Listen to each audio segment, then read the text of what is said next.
Sec. There we go. There it comes. But yeah, today we're starting off with Rebecca's story. And so I did a little bit of searching. Had a little bit of a dig through of the footage of what we captured.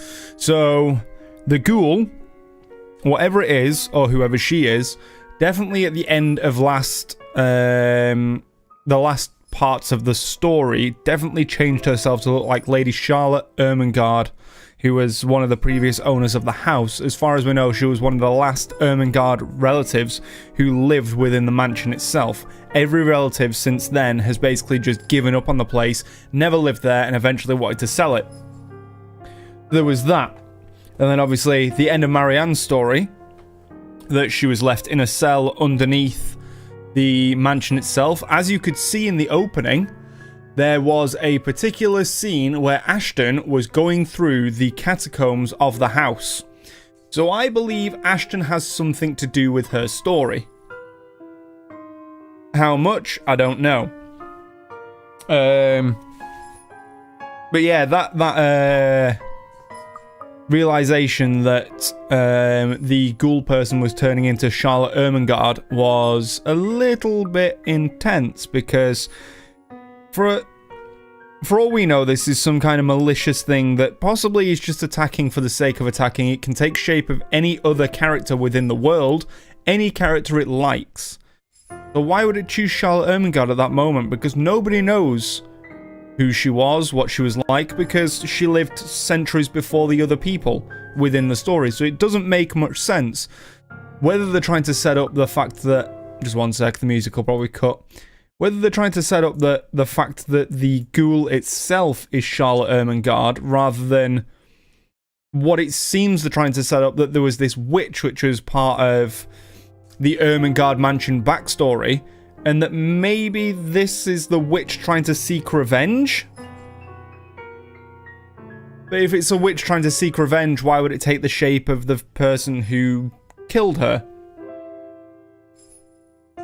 There's a few small little threads of story that they've been kind of throwing out there that I just can't seem to connect the dots at the minute. I'm hoping, because as we know, Rebecca is a historian as a profession, that she may find something more in detail about what's going on. But let's just dive in. ... Rebecca. This is how it begins, or so they say, with a gentle wind drifting through wide open windows, muffled laughters and footsteps fading behind empty walls, and the light kiss of the afternoon sun. Soon there will be a call, crossing of a threshold into the unknown. Maybe we're off to some grand adventure, or diving into another gripping mystery. One can't really tell. For all I know, a hero might even come sweep me off my feet, if I'm lucky. That's not exactly a bad thing when you think about it. We also got these updates, so let's have a look. Rebecca. Although of Scottish descent, she grew up in Luxbourne, even went to school at St. Goretti. Her parents were professors. We already know this because they taught Hannah. They were often busy, and that forced Rebecca to be independent early on. Surrounded by books and instilled with a love for learning, she was a star pupil and was often called a teacher's pet for it. Her passion for academics, leading to a career in the industry, was to be expected of her. She came out of a shell in her high school years and started becoming the Spitfire she is now. Before then, Ashton was her only friend. Though she found him aggravating at first, independent and used to taking care of others, it was no surprise when she helped out the young foreigner who moves in next door. She likes stovies, reading in the library, going to the gym, cycling, jogging, lacrosse, and lesson plans. I don't think any teacher enjoys doing lesson plans, but you know, 5'5", and she's 29 years old. And yeah, this is the final stage, this bit here. Was it that bit? Yeah. So the final stages of Marianne's story. While trying to escape the Phantom disguised as her friend, Marianne discovered an underground prison hidden in the deepest corners of the mansion. Now trapped in one of the cells, she found a recording left behind by some of the mansion's victims. And in that video we saw, there was a group of kids who also found the letter. And let's have a look at her. She's not on good terms with Ashton right now, or Isabella. Oh well. This is far from one, isn't it? A riveting tale, that is. The mild breeze, the faint murmurs, the warm rays painting every nook and cranny a fiery hue. They are all as real as they can get. As much as I want to write a little tale about this, I'm far from someone who can. Fleeting fancies, that's what these are, merely passing thoughts to occupy an idle mind while waiting for another busy workday to end. Then again, maybe in another life, I am one, who knows? But at present, what I have and what I choose to be, well... I won't last years here if I find teaching rowdy adolescents a tedious job, will I? Probably not. Admittedly, the whole affair isn't exactly as grand or exciting as I had imagined as a kid. If I weren't so stubborn and too passionate about the whole idea, I probably would have quit a long time ago. But it's always the kids that make it worthwhile, isn't it? As if in agreement, as soon as my pen slides into a neat circle against the papers I'm grading, the final bell rings. Like a dam that has opened, students began piling out into the hallway soon after. For a short minute, I let the noise fill my ears, let my mind wander to places far removed from all the hubbub. Solitary moments like this have come few and far between lately. Even my own home hasn't been quite as quiet as I usually prefer. Though in hindsight, the entire planet hasn't been the same either since Isabella moved in next door. And if her fussing over a minor chord last week tells anything, I might as well throw any idea of solitude out of the nearest balcony, so long as she lives nearby. At the memory, my eyes automatically shift over to the bottle sitting at the edge of my desk. Chuckle escapes from me as I reach for it. A little ball of energy and enthusiasm. That big baby.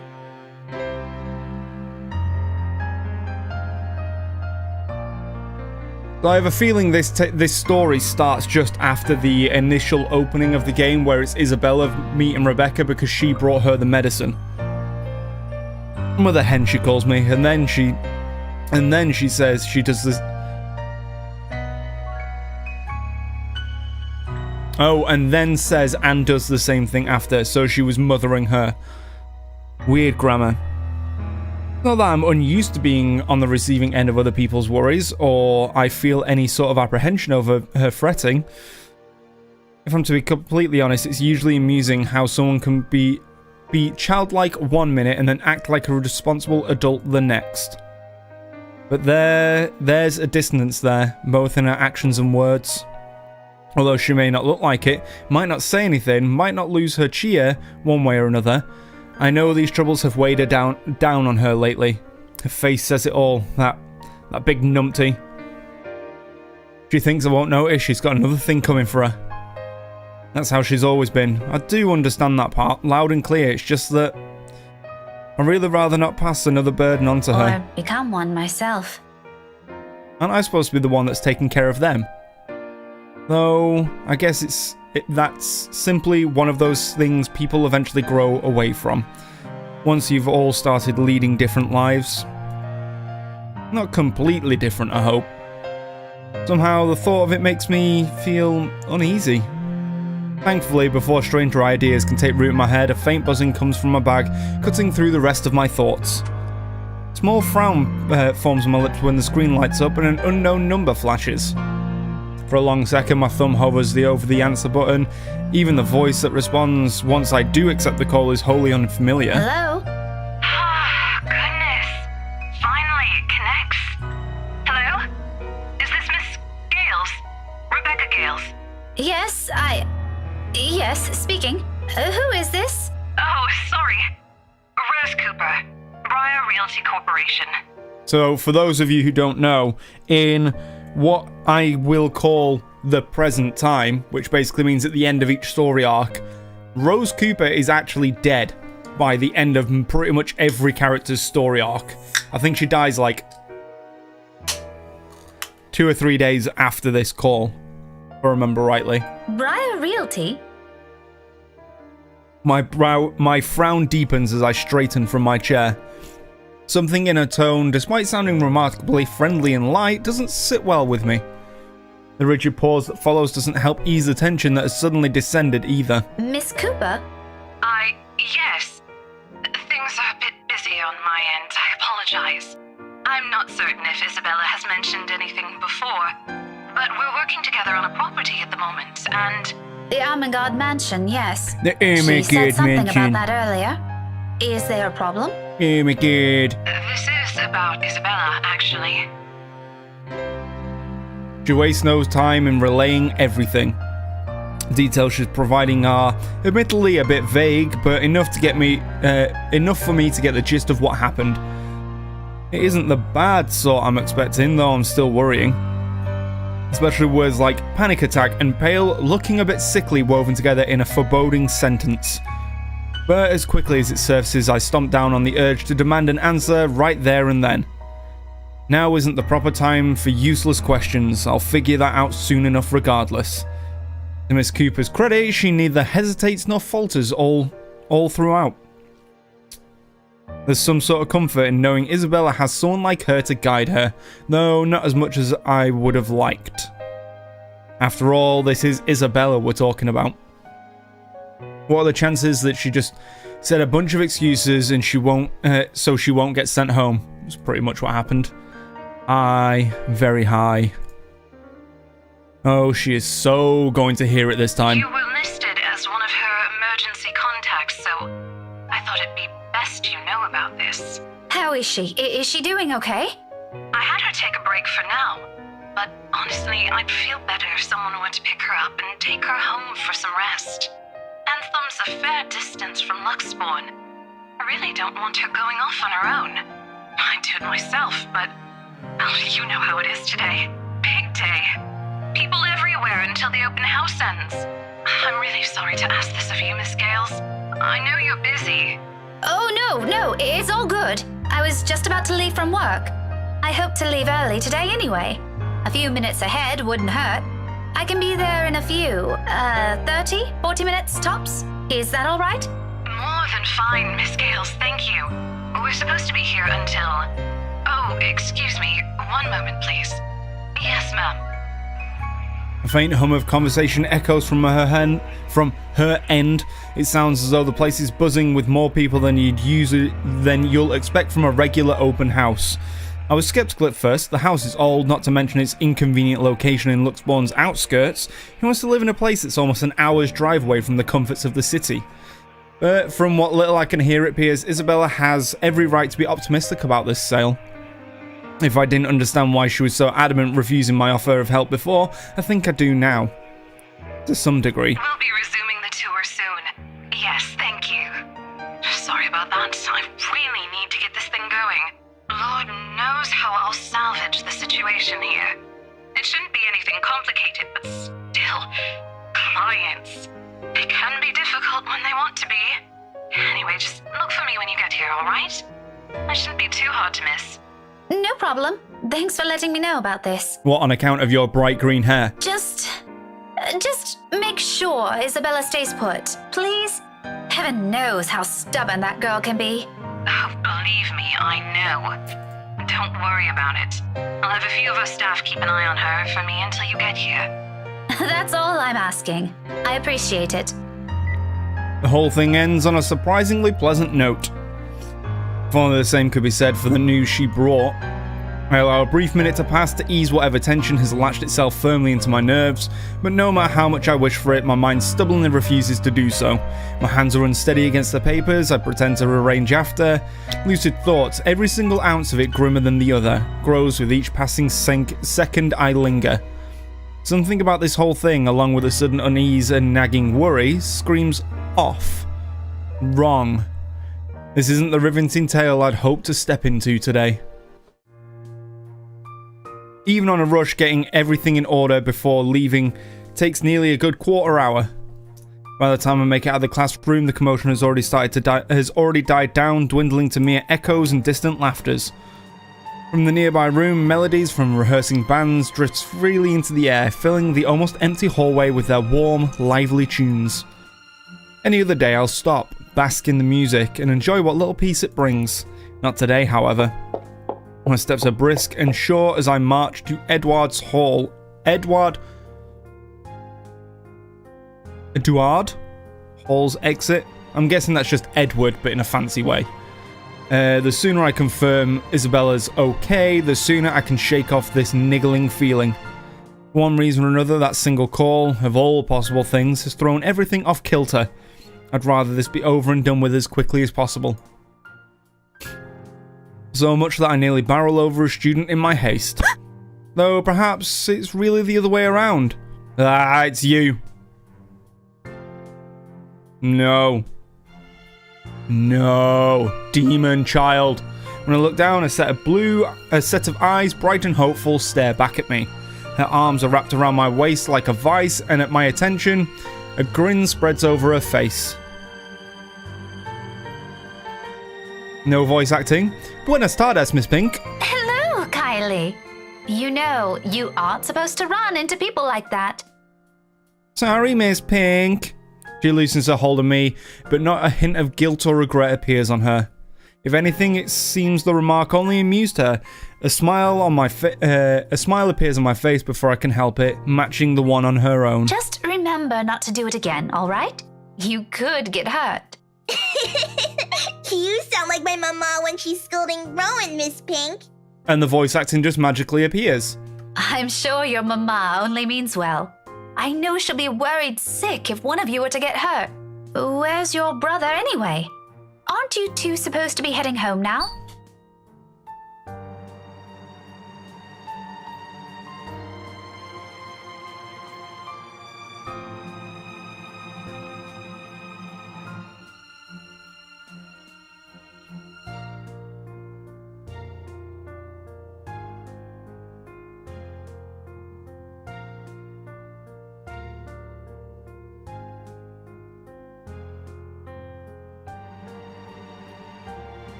There we go.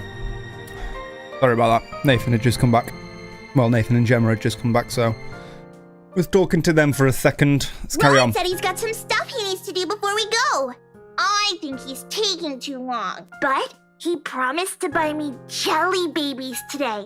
If I keep what he's doing a secret from Mama and Papa. Any chance you'll tell Miss Pink about it? She shakes her head, both her hands going over her mouth as if to keep a precious secret from spilling out.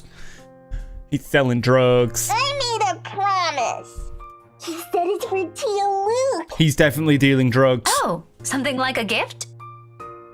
Like a dare. Like a dare from the Uncle Luke. Tio promised to take him somewhere cool when he's old enough. Rowan's gonna prove he's a grown-up. Yeah, definite drug deal then. Laughter slips free from my lips.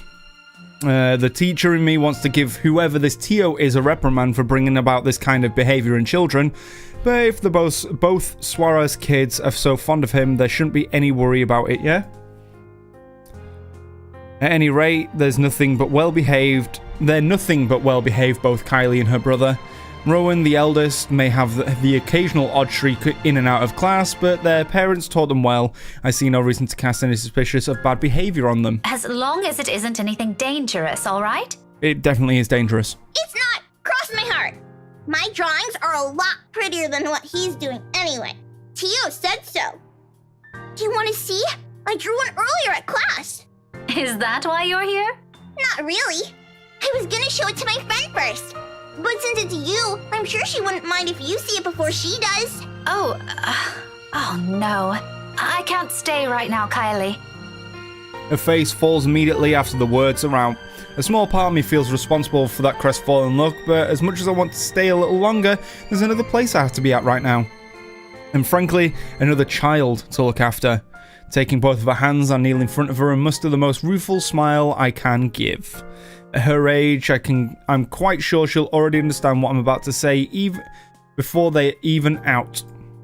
But remarkably, she doesn't look away or pout as I'm expecting her to. I'm sorry. You know what? Rowan has a class with me on Monday around this time. Why don't you drop by again next week? After class? I'll even make sure to wait for you. It's just that I absolutely must leave now. My friend had an accident earlier, and I'm the only one she has here. What about her mama and papa? Her family lives really far from here, I'm afraid. Do you remember where Asia is? The south. That's where they are. Her eyes immediately light up at my question, just like I know I've earned this girl's forgiveness. Oh, just like Takako. Who? My friend. She said she used to live there, only just a little higher than Southeast. But she hasn't come home in a long time, so she doesn't remember much about it anymore. Melody says it's weird I talked to her, but I think she's just shy. They could be good friends too! Don't you think so, Miss Pink? Maybe if you introduce them properly, they will be. That's what I think. Takako's just lonely. If she makes more friends, she won't be anymore. Is your friend like that too? A little, possibly. To be honest, sometimes I can't tell with her. After all, Isabella has always been the kind to hold a smile, even when things have taken a turn for the worst. 5 years, and one will think that it's enough time to know a person. When you consider it, come to think of it, all these years I've never, not even once, seen her cry. Hold on. After messing around with the camera, I've moved it completely out of focus. There we go. Not over a trivial matter, or even when things are tough. Okay, you can go to her. I'll just show you my drawing next time. Thank you. Remind me to buy you a huge glass of parfait, all right? No, I'll get a stomachache. Takako says so. A small one is okay. I'll remember that. Say hi to your friend for me. I will. I'm sure she'd love to meet you too. See you, Miss Pink. I'll see you later, Kylie. Bye! London Bridge is falling down, falling down, falling down. London Bridge is falling down, my fair lady. Nope. Nope. Kids singing, nope. She doesn't look back or wait for any sort of goodbye from me. With a song and an extra spring in her steps, she bounds across the corridor with as much spirit only a child can have at her age. As if the conversation has never taken a downhill turn for her at all. As if there isn't a single thing to worry about in the world. Not long after, she disappears behind a door, leaving behind strains of an old familiar rhyme lingering in the air. Carefree, unbidden. Untroubled moments like these, I envy her. And as I resume my hurried pace, a tiny whisper from the back of my mind wishes the same can be said of myself and my own worries. Luxburn may be a small city, but it's no stranger to hellish rush hour traffic. But surprisingly, getting out of the city today proves more of a breeze than a hassle. A relief considering how none of my calls to Isabella have made it through. Either the reception is really bad over there, or she's ignoring them on purpose. Both does nothing to ease the disquiet in me. The rest of my drive passes without much incident. As soon as I'm out of the busy streets, in less than 30 minutes, the mansion looms ahead of me. All the fuss Isabella made about the place, it remains a thing of beauty. Unlike Luxbourne, the estate and the nearby Anselm stand as its complete opposite. My reading skills. Jesus Christ. Living and breathing the songs of the old, whispering of a once booming haven lingering in the air. Contemporary conveniences aside, it's a place I'm glad modernization hasn't wholly touched. It's just a shame the locals know more of the silly hearsay than the history itself. If I could only knock some sense into these people. Sadly, complaining is all I can afford to do. As much as I want to give them a piece of my mind, it isn't why I'm here. I don't think these rich types will appreciate getting a lecture from me either. I have as much business with them as they have with me. With a heavy sigh, I give myself one last second to take in the scenery before heading up into the main entrance. Most of the guests are already heading out, though some still linger. It's mainly just to take photos of the house's facade or its various rooms. I pause for a moment, scanning the small crowd gathered in the foyer, looking for any sign of the familiar ponytail among the sea of hats and heads. No sign of her. No sign of the other staff or Miss Cooper either. I can certainly look for Isabella on my own, but in a place this big, I'd be lucky if I didn't end up lost or find her before we need to meet with Zachary and Ash tonight. Sighing, I reach for my mobile and redial her number, the gesture familiar now after so many attempts earlier. If she doesn't answer, I can still try contacting Miss Cooper. I just hope the network reception will cooperate this time. This side of the country has never been popular with the tech-savvy after all. Oh, this side of the county. Not country. For my relief, it only took 3 unsuccessful tries. The fourth one, right as it's about to switch to another intercept message, the line finally rings. Silence follows as I wait for her to pick up the phone. The ringing going far too long for my tastes. But now, most of the visitors have already cleared out, and I have all I have for company are the faint murmurs and the eerie calmness left in their wake. A sudden hush settles and gives way to noises louder than they were ever meant to be. Doors creaking and slamming shut in some distant part of the mansion, floorboards groaning under the sheer weight of the house's history. In the now empty hall, they all reverberate with special clarity against the walls. Like this, those old stories seem to almost have a ring of truth to them. They don't get to stray far from that ugly line of thought, however. Not a second later, a click sounds from the other end. Hello? Isabella? Miss Cooper called earlier and... It's the demon girl. Isabella? Okay, this is appearing quite soon. Bella? Are you alright? Without any warning, the call gets cut off. Busy notes blare sharply against the heavy silence. But above the noise cutting through the mute air remains the faint cries of a woman. Rebecca, run. Run now. From beyond the foyer. My hand falls to my side as I cast a wary look around, waiting for someone to come running. Surely I can't be the only one here hearing this. There must be still some staff hanging around, checking things out. No one does. Not even when her sobs turn more frantic and anguished. Excuse me? Hello? Run, Rebecca. Who's there? Run. Isabella? It's not Isabella, it's a demon girl. Run. Isabella? Is that you? Stop talking, just run. No answer. Growing anxious, I amble over where her cries are coming from, each step slow and cautious towards the door at the other end of the room. Why are you going further in? While I'm far from someone who readily gives into fear or stories lacking factual basis, the vague, restless feeling I have earlier immediately returns to me. And despite myself, my heart begins to race, my breathing quickens. Belle? Belle, it's me. Miss Cooper called. Is everything okay? Abruptly, all of it stops. My whole body tenses, my mouth dragging in a ragged breath, ears straining for any other sound yet to come from the other side. But nothing follows. Instead, the quiet only lends itself to the heavy tension in the air, as if every small movement will disturb the fragile stillness hanging in the room. I wait for another second. Just run! Then with caution I reach, what are you doing? My fingers barely graze the brass handle when a hand falls on my shoulder. Excuse me, ma'am? Jesus Christ. I am so sorry. I didn't mean to startle you. No, it's a... Still reeling, my gaze shifts back from the back to the door, as if any second now the cries will start again or whoever's inside will burst out of the room. But I don't get to dwell on these.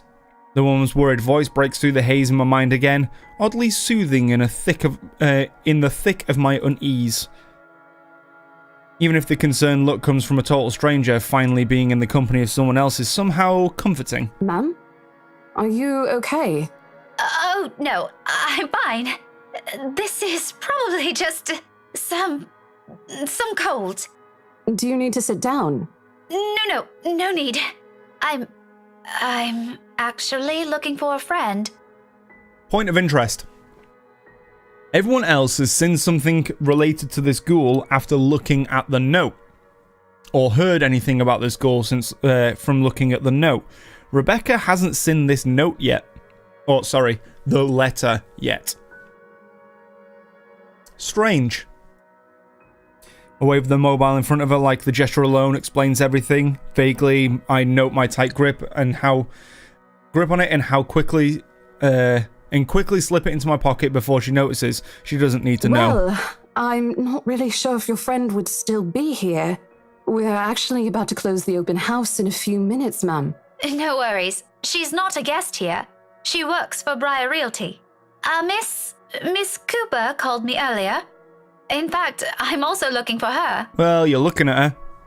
Recognition flashes in her face and her worried expression dissolves into a smile at once. Is all I need to know that I don't have to look elsewhere or venture deeper into the mansion on my own. In some way, I'm not too keen on the latter right now. Oh, Miss Rebecca Gales, is it? Yes. Sorry if I'm a bit late. It's not a problem. I was busy with the open house and a few clients anyway. It's actually a good thing you came when you did. Let's see. Isabella should be here somewhere. I told her to stay put earlier. Girl never listen. Rose? Rosie? May I have a minute? There's just this one little thing before we go. Oh, it's Hannah. Miss Cooper's head immediately snaps up at the voice. In a blink, a different kind of smile spreads on her face. A smile still, friendly even, but the kind given mainly for the sake of pleasing other people rather than making friends. Yes, ma'am. I'll be there in a few. It's an impressive thing, to say the least. That level of professionalism. I suppose working years in this kind of business trains you enough to be able to pull that off without batting an eye. It certainly didn't seem to have rubbed off on Isabella, though. Sorry, could you give me a second? I have to take care of this. Don't worry about it. I understand. I can wait a few more minutes. Clients, right? You won't hear anything from me. Priorities, you know? But if you want, you can stay at the parlor in the meantime. I think we have a few refreshments left. No, thank you. I'm going out with a few friends after this. Isabella's supposed to join us too. But that depends on how she's doing, of course. All right, this won't be long, I promise. She throws me an apologetic look before sauntering over to the small group gathered at the entrance. a couple, or siblings and another woman, possibly the secretary. Either way, they look no different from the other guests. All three of them primly dressed, albeit in a manner significantly simpler than others, no frills, no extravagance of any form. But their gestures and the movements alone speak volumes for the ingrained lifestyle. In their presence, I do what I can to appear inconspicuous at the side of the foyer. Maybe accepting Miss Cooper's offer would have been a much better choice than standing around awkwardly and gaping at them. All while also attempting my best not to listen into their conversation. Although that one proves more difficult with how enthusiastic the blonde woman is. Her voice easily echoes through the walls with only the five of us here. Pretty soon I find myself being drawn into the talk without meaning to. Tomorrow? First thing in the morning? First thing in the morning, ma'am.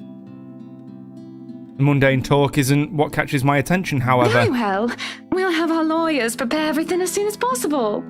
Let's make this whole thing easier for everyone, shall we? Just let me know if there's anything you need from me.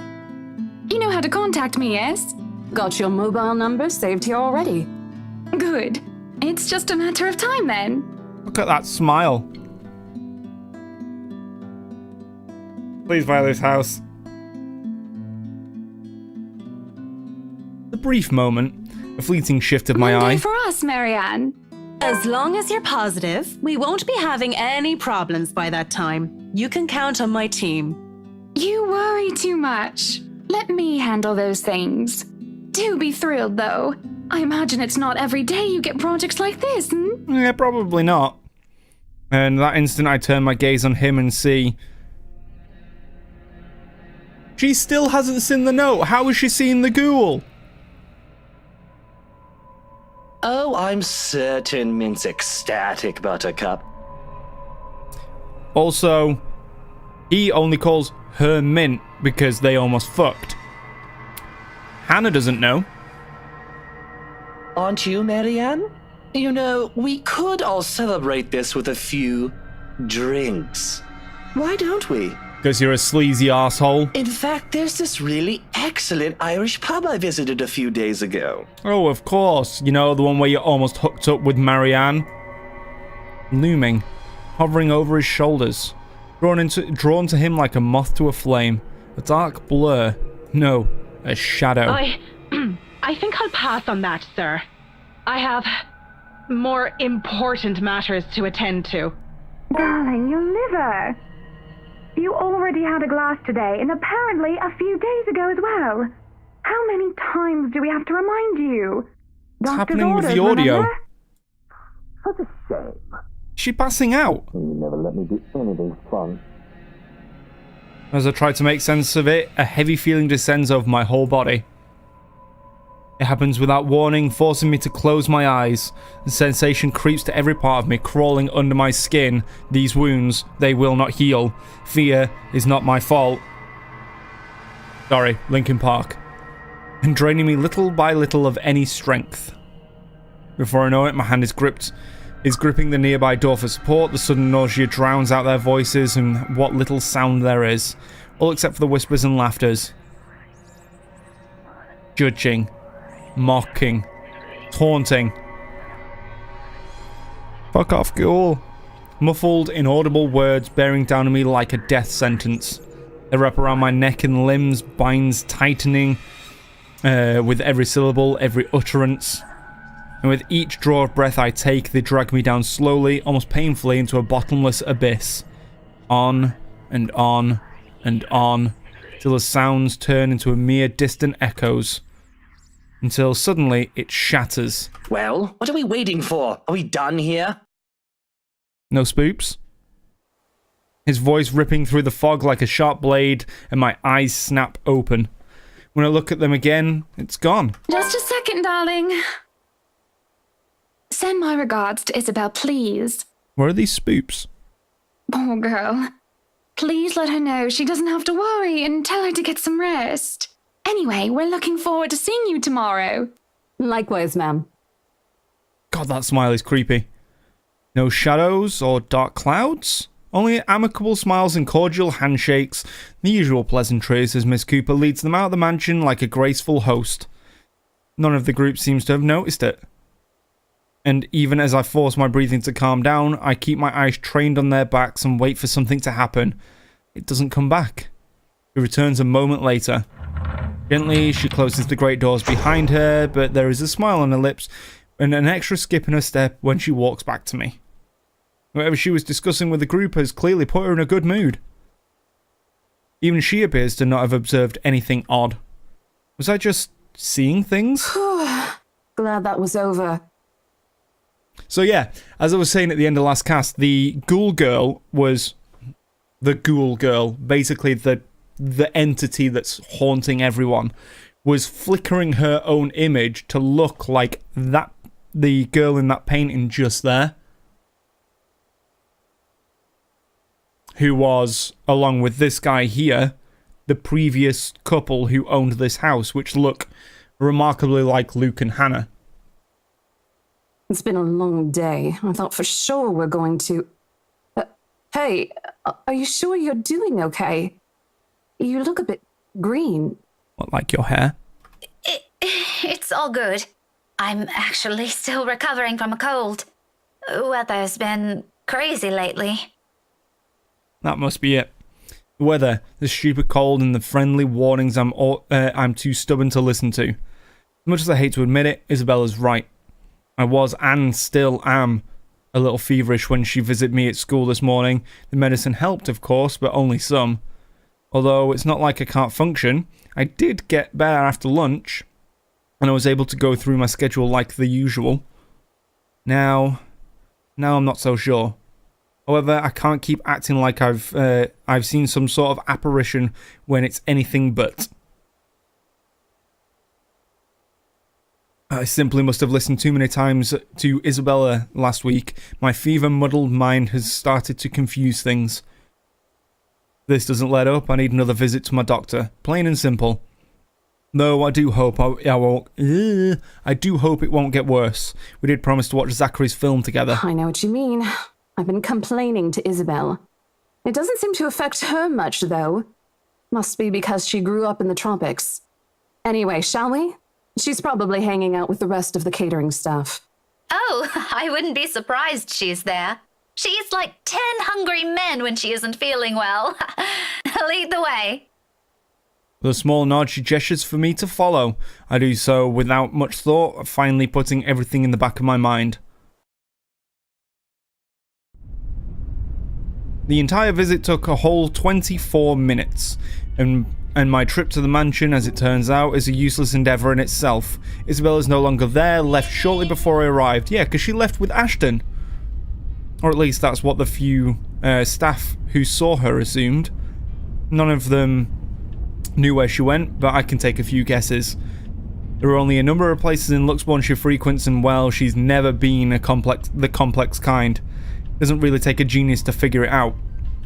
Still, it's odd she left on her own. She could have at least waited for Miss Cooper. It would have saved her having to pay the cab's fare twice today. Right after she was told to stay put. I mean, who does that? Oh, sod off! You don't own the road! Oh, road rage. In the end, all Miss Cooper could give me were a string of apologies for my trouble and a request to let her know if when I find Isabella. The whole affair didn't even last long. I spent more time travelling back and forth. Soon enough, I'm weaving my way back to downtown Luxbourne, worried sick, and on top of that, maybe a little annoyed. Whether at the unexpected turn of events or at Isabella herself, I'd rather not think about it for now. Not when I'm already running late for Zachary's film. Besides, I'm perfectly sure where I'll find her. As one would expect, people are already gathering at the movie house when I get to it. The small venue where it's located has been closed off early from any passing traffic to make way for the avid moviegoers who are sure to crowd the venue. I had to park almost a street away and walk the remaining distance because of it. Looking for them has taken a while in the crowd this big, but eventually I spot them near the entrance. Thanks to Zachary mostly. And like I surmised, Isabella's with them. I knew it. Wasting no time, I march over to their little group. Words filled with concern tumble out of my mouth before I can even stop myself. Isabella! just in time. An odd expression crosses her face as I hold it with both hands, but I ignore it in favor of getting a good look at her, forcing her to keep still and fix her gaze on me. Becca, you're squishing my face. How are you? Are you all right? Why wouldn't I be? I don't know, maybe because you've seen some horrific ghoul and fell down the stairs and knocked yourself out. Who knows? There doesn't seem to be any visible injury, nor does she appear to be in pain. Apart from a confused frown at my question, she looks pretty much how she would any other day. Even so, you can't really tell those things with her at first glance. The last time she got sick, she never bothered to call anyone, even me, who lives right next door.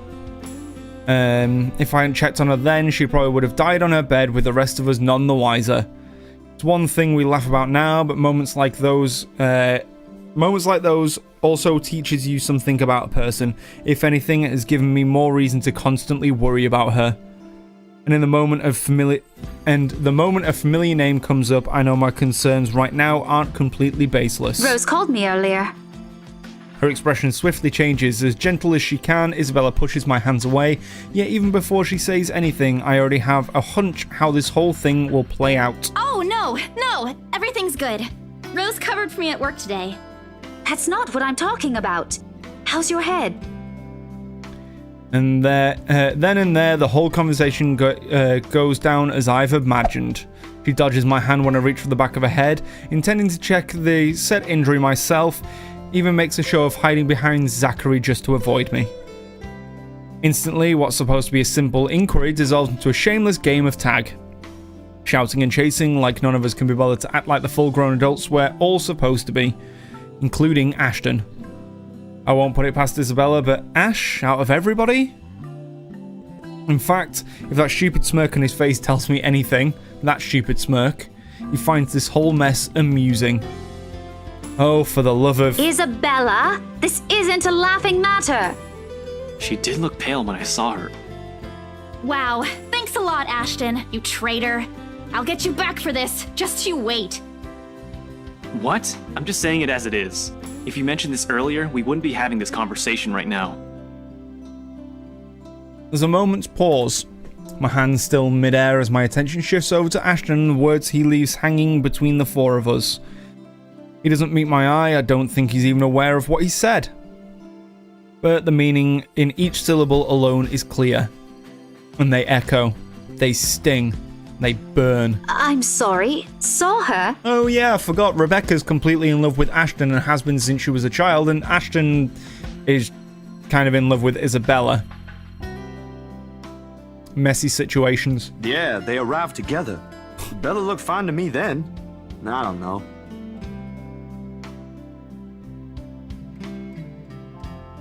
Nope, too tight.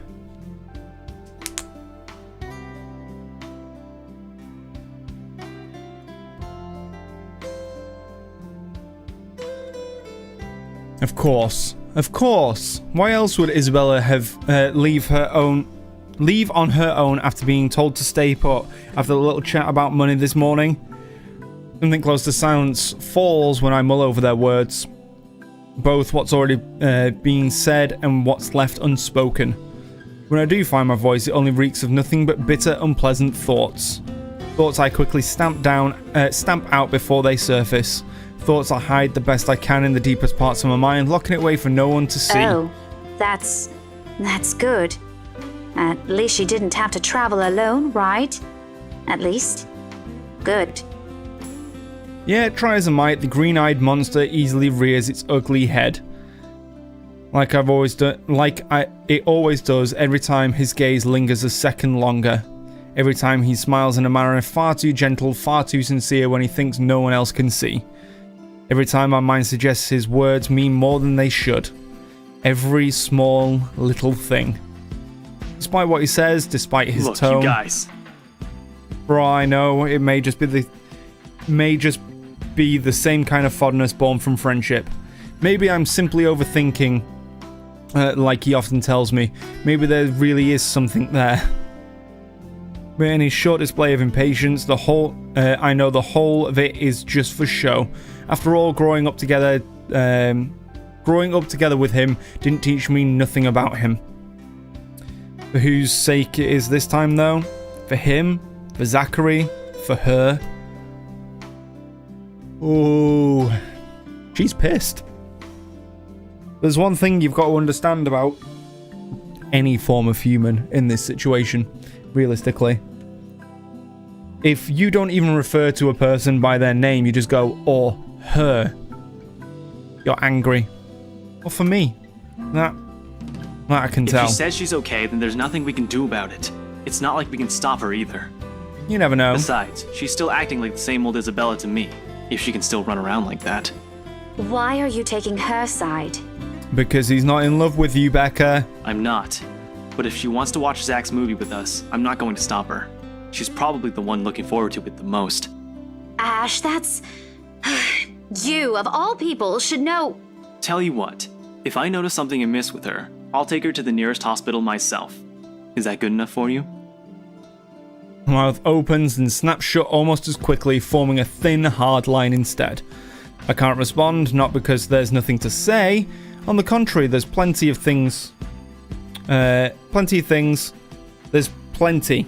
So many things I can use to reason and get him to agree. But because he speaks with much certainty, with much reassurance, it feels like there isn't even a choice. These new meds I'm on, you might have seen them when I pulled up the camera before. These right here, the depression, yada yada, they are messing with my head. I still feel groggy as shit right now, and I took them well over 20 hours ago. Yeah, my reading today might not be the best, but you know, before I can get a grip on myself and my own weakness, the mood immediately shifts and I'm being tackled into a hug. Thanks, Becca. It's always been you with him, isn't it? Did you say something? Me? Nothing. Don't mind me. Oh, the inner bitch is showing. A lie, obviously. What else can it be? Each and every smile, a tiny effort to keep things as they are, or so I tell myself. Little do I know that this is merely preamble. It starts out quietly without fanfare, amidst friendly jibes and the harmless teasing, with a scrap of paper fluttering harmlessly to the ground. And now she sees the note. So this letter basically is nothing. From what I'm beginning to understand, if Becca's able to hear everything without ever seeing the note, why is it even there? It makes no tangible sense. It makes no sense that this letter, the thing which this very game is titled on, basically means nothing, because all throughout the game it makes you think, oh, the only reason you can see these ghouls yada yada is because of this letter. Yeah? Becca's seen it without the letter. One that suspiciously looks like a cheap Halloween prank no matter how you look at it. And yet, despite how ludicrous it is, Isabella stubbornly insists, as if our whole life depends on acknowledging the truth in her story.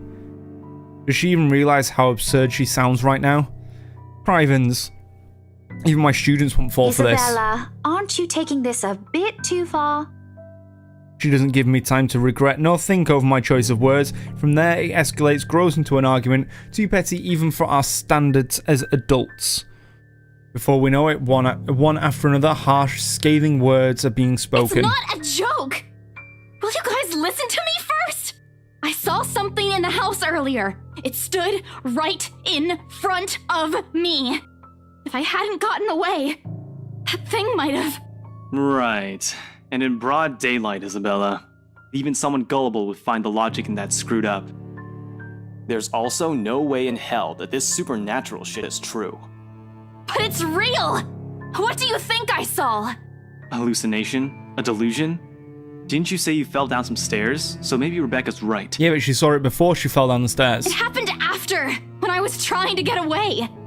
I almost got stuck in the same room with that thing. We're all in danger. I thought you were my friends. Why don't you believe me? Yeah, why don't you believe her? But someone has to be patient in all this, and however much my own has already been frayed earlier, there's no one else. Who else here can deal with someone selfishly acting like a kid? Like every other time, it has to be me. We are, and you know that. But this thing and that thing has got nothing to do with the other. When Rose called earlier, I thought she's just exaggerating. But based on what I'm seeing right now, maybe it's better if we really postpone this for now. Don't No. bother. Look at that face. So much anger. Just like that, she cuts us off. Slams the door right in our faces while my own temper flares before I can stop it. Although it falters briefly at the hard expression on her when she snatches the blasted paper from Ashton, I hold on to it. Regardless of how upset she appears, soured expressions and balled fists, throwing a tantrum is simply unacceptable. For a grown woman at that. Words form at the tip of my tongue, ready. But before I can open my mouth and let it all out, her feelings and mistakes be damned, Zachary raises his voice of his own. Guys! Hi, Zach. A warning underneath the warm and hopeful beat in his voice. We all stop and look to him, and even my own anger subsides a little at his tone. Why don't we all calm down first? I'm sure Isabella has her reasons too. No need to be hard on her. And hey, ain't this supposed to be a happy get-together? Yeah, damn right, Zach. To an outsider, it might sound like a desperate request, but Zachary has always been the one to keep a level head over petty squabbles. This time's no different. He knows what to say, and when he lets it fall, they only ring sharp and true. We haven't seen each other for months. I'd really love to know what y'all have been up to. I only ever get to talk to Bella over chat. Please. And as careful as he is with his own tone, it does make me feel ashamed. We're supposed to be here for him, to give what little support we can give, yet here he is trying to keep 3 stubborn people from outright hashing it out in public. Later, we can and will talk about this, of course. There's a proper time and place for it, and at the moment, my anger and whatever reprimands it carries no longer matter. Beside me, Ashton appears to have already caught on. The lines in his shoulders ease to something much more relaxed, his expression back to his usual nonchalance. Isabella, however, she stands perfectly still, her hands clasping the straps on her bag like a lifeline, eyes trained at some point near her shoes. There's no anger in her face, only an undeniable hurt. But she's never been good at hiding what she thinks. Always the open book. Always the one to wear her heart out in the open. And when she looks up, her answer is also as simple. If we keep arguing here, we're going to miss the first few minutes. Her lips are curled in a smile. Though lacking both its usual brightness and glee, it's a smile nonetheless. I've seen it countless times. It's the very same one she would show when she knows what? Knows has no other choice.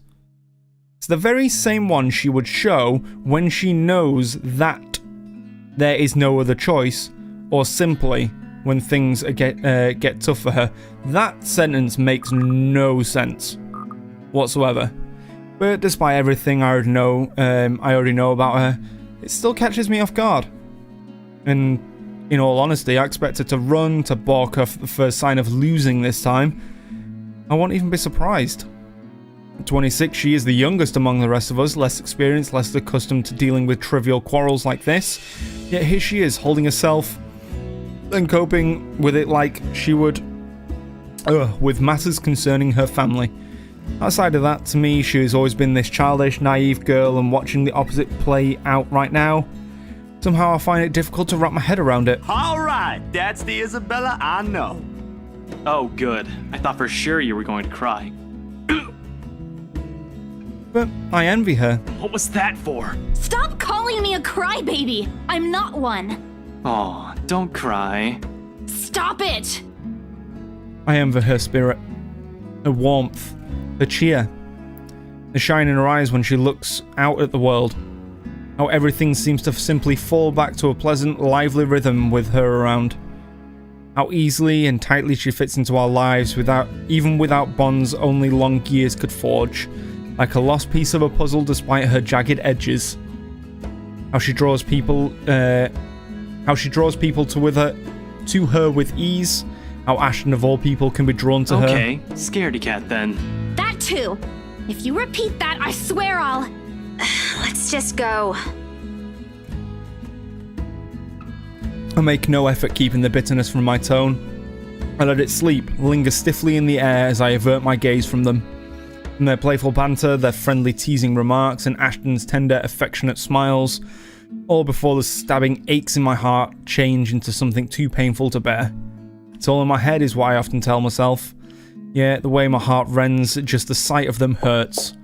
And like a crowd, and like a coward, I walk away from it all, taking with me a small hope the movie will distract me away from these thoughts. Because like this, it's easy to find something to hate in her. So they're skipping over the entire movie scene. Dusk has already given way to the night when we leave the film fest. Unfortunately, it does nothing to improve my mood like I'm hoping, neither does the muggy air that greets us upon stepping back out into the noisy streets. Too busy. Too loud. Too many people taking up what little space of the sidewalk offers. It forces anyone to bump shoulders with those they barely know, let alone anyone they care about. On a normal evening, I probably wouldn't have minded the crowd nor the humid weather. It's not like any of them are bothering anyone. And yet, even with what's admittedly a pleasant company, I can't bring myself to lighten up. See you guys some other time. Yeah, see ya. Not even to return the smiles that Ashton and Zachary gives us when we go our separate ways. Perhaps this started with Miss Cooper's call, or earlier than that. Maybe even the moment I left bed this morning. Bloody hell. It couldn't have been because of that sodding letter, for all I know. I couldn't care less at this point. All I want to do is get a warm bath, sleep, and wait for this dreadful day to end. Now, if only Isabella would stop babbling, then maybe this dull throbbing at the side of my head won't turn into a full-blown headache too. Zach did a pretty good job with his movie, didn't he? Even though Ash said he ran into some trouble late into filming. ... But I knew he had it in him. It's not like I didn't believe he couldn't do it. I mean, did you see his face after the credits rolled? All those months he worked on this, and everything's finally... You weren't even watching. Only the first minutes. I watched the rest of it, I swear. Besides, Ashton was the one who wouldn't stop asking questions. Oh, that's just gonna piss off Becca. Well, why do we still need to talk about this then? I liked it. Ash liked it. You liked it.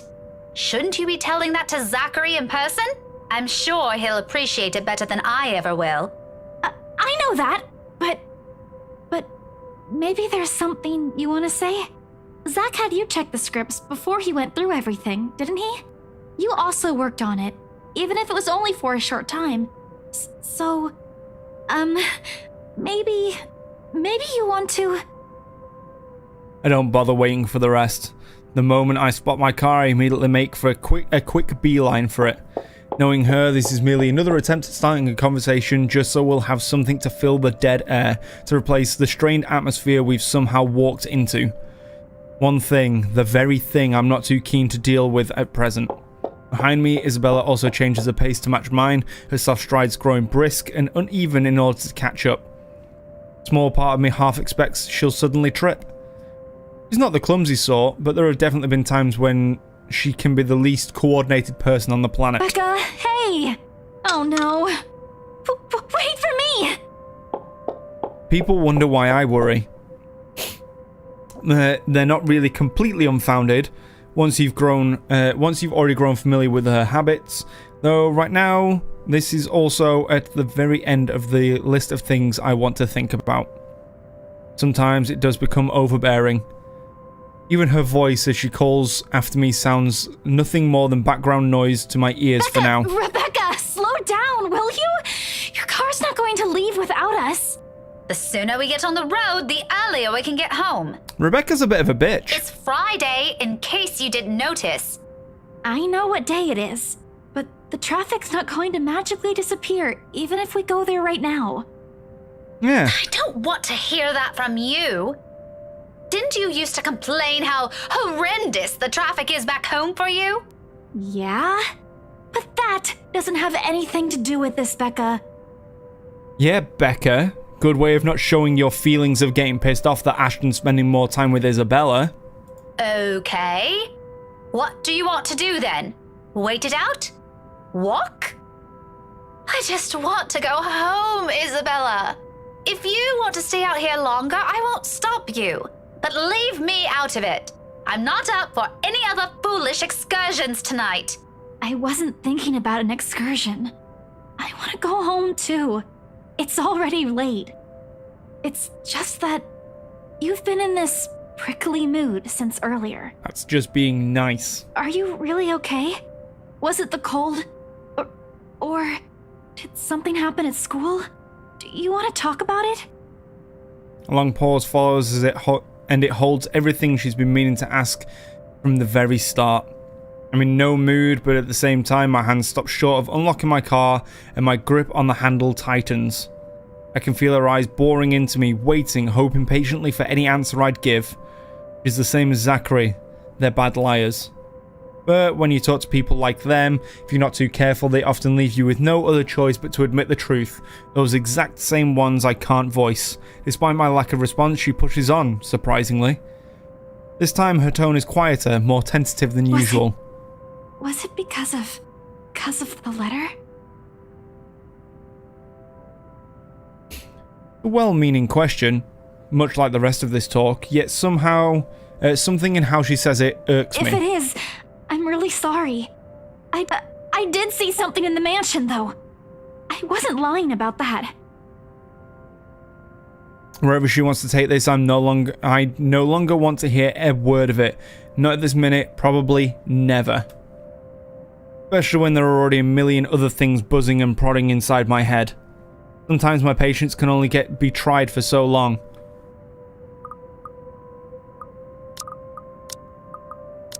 I'm not being a dick. And during the open house, even if there were a lot of people around, there we go. there were weird things happening. I don't know if there was anyone else who noticed, but I heard things. I'm sure it wasn't because I fell down the stairs. Even before that, in the attic, You heard the crying of a ghoul woman, just like Rebecca did. Isabella. Yeah? Pause, though I don't let it last, only to give myself a small window to breathe before I lay down the words between us with as much restraint my patience allows. It's not much, after everything.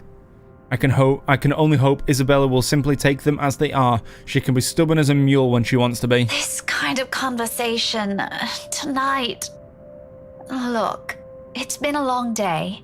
I think this cold also caught up with me, and I'm really exhausted.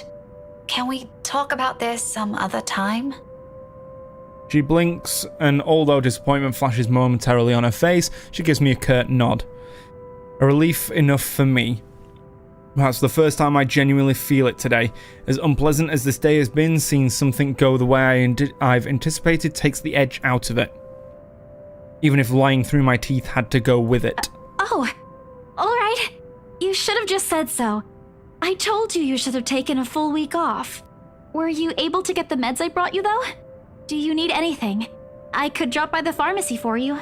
See, she's just trying to be sweet and help out, and Becca's been a complete, for lack of a better word, cunt. Yeah, no need to fuss. A good night's sleep is all I need. I've been busy the whole day. I guess I should have listened to you and taken it easy. But we have exams to prepare for. It's one or the other, you know? I knew it! Here I thought you were just upset about something. Oh, she is upset. Even Ash looked a little bit worried about you. It's fine. Let's just head home, okay? I'll make it up to you next time. Call me out to lunch or wherever, just... not right now. Okay, but should you be driving? If you want, I can call a taxi for us. You'll hate paying the extra fees, but you'll be able to get some rest on the way home. No, don't call a cab. I can manage driving at least. Just get in the car so we can be on our way. I'm already opening the door and climbing into the seat before she can protest. Left with no other choice, she follows me inside shortly, albeit with a bit of reluctance. The guilt from this will eat at me later, but for now, these little falsehoods are mine to bear and hide under. For now, this is the better choice. Better than pretending she doesn't exist or giving her vague answers. Certainly better than harsh words and outright lashing out at her. I can find little comfort in that. Thankfully, that breathing's a little unsettling. Thankfully, if there's anything left to be spoken between us after, we won't have to discuss it on the way home. Or rather, we can't. Because no sooner than we hit the road, Isabella dozes off. Oh, it's her falling asleep. Despite my foul mood, I still end up suppressing a laugh once the first sounds of her breathing fills the car. Not your mom, Isabella. Slow and steady, the quiet rhythm so completely unlike her, so far removed from every impression everyone has of her.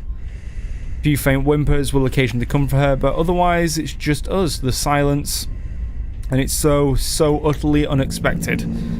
Still a welcome break, of course. Peace and quiet is one of the things you rarely get with her around. Yet it's nowhere near comforting. It merely lends the air this strange clarity, every little sound, every single moment more palpable. And with it comes the unease. A jolt of surprise hits me. It's almost comical if this were a different situation. In my haste, I accidentally dislodge my mobile from its seat on the dashboard when I swipe on the screen. Soon I'm scrambling blindly for it with my other hand while keeping a steady eye on the road ahead. A voice crackles from the loudspeaker before I can put it back. Although muffled heavily by the surface, I recognize the person on the other line from a chipper tone already alone. Hello? Miss Cooper? Oh, you're still awake. Evening. I hope I didn't disturb you or anything. I know it's a bit late. Sorry about that. I just want to check on you and Isabella. That girl's still not answering her mobile. Why is there so much static on the line? Were you able to meet up with her? And so choppy. Yes. She's with me. We're on our way home. Hello? What was that again? I can't hear you properly. Wait. This is the 24th? No. 21st. Rebecca Gales. Yada yada. Film Fest. 22nd. No, she's still alive on the 22nd. She dies on the 23rd.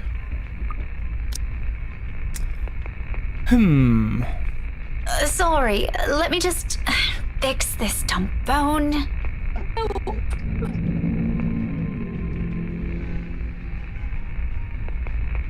My hand stops dead for a moment. Spare the device a brief glance, waiting. Seconds pass. Nothing happens though. Frankly, I'm not sure what I'm expecting, but the lines from my mouth forms into a frown regardless. Miss Cooper? Yes, still here. Did you say something? Just that I didn't get the last part. What were you saying again? No, I thought you... Never mind. Must be the signal acting up. Coming in? What? Is everything all right over there? Certainly. Is something wrong? What wouldn't? Okay, you seem to be busy. If this is a good time, I can just call you back some,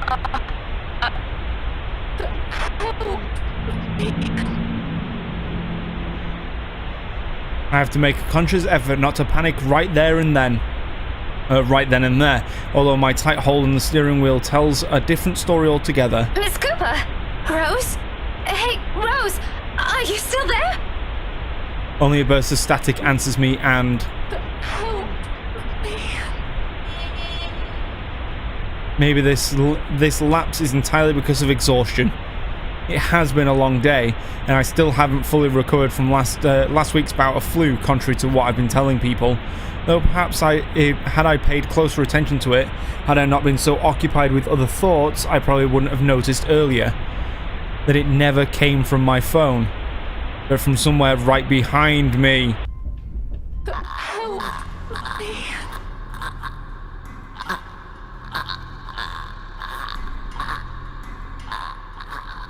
Hi? Time slows to a crawl. Looking up is a mistake. The first thing I see is its face, a ghastly shade, every inch battered, bruised, and bloodied. Even in the darkness and the world passing by in a blur of lights outside, I can still make out the wounds. Blood still oozes from it, little trails of crimson running down her face, glistening under what little light there is. That is very, very unsettling. It is the gleam in its eyes that catch mine. The quiet plea, the anguish, and the desperation in them, more than its hideous features and the awful stench of gore now soaking the air. And try as I might, I can't bring myself to look away. Even as its lips contort into a horrific smile.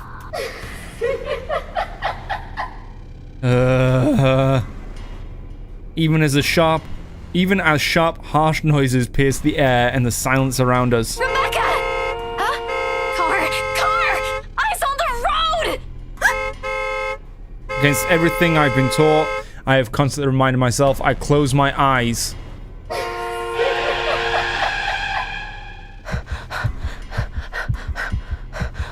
It's a brief moment. A short, vivid second of muscle memory that instinct taking over.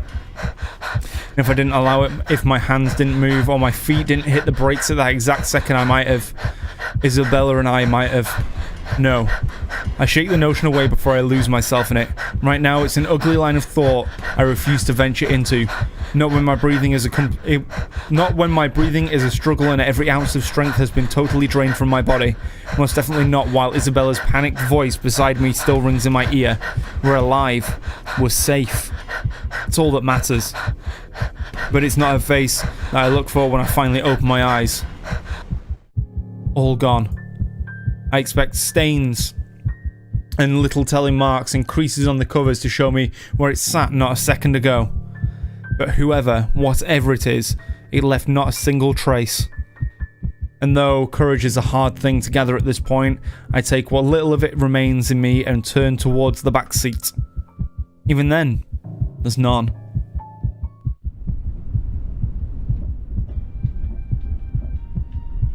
Or was there really something in there in the first place? With how empty it is, I'm beginning to doubt.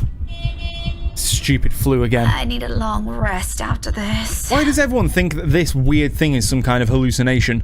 Yes, you may be sick. Yes, you may have the flu. Yeah. Hallucinations aren't like that.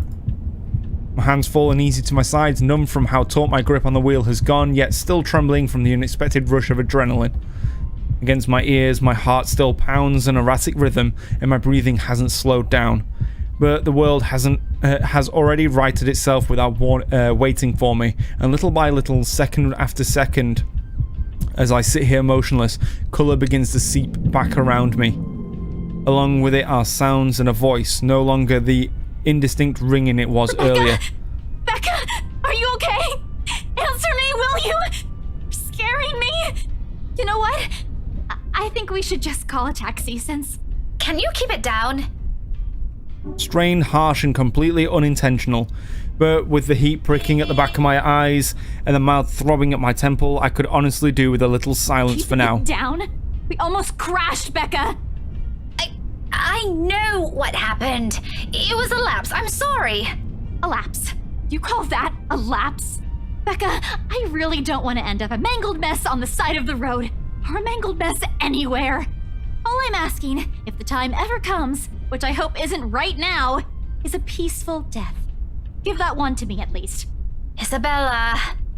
Belle, you're overreacting. Overreacting? You almost crushed the fucking car, love. If you're so worried, why don't you drive? Don't have a license. I keep telling you to get one, didn't I? For the past 5 years. Do you see why now? I wasn't really expecting to stay here this long. I thought it'd just be for a year or two. All of a sudden, a pensive mood comes over her.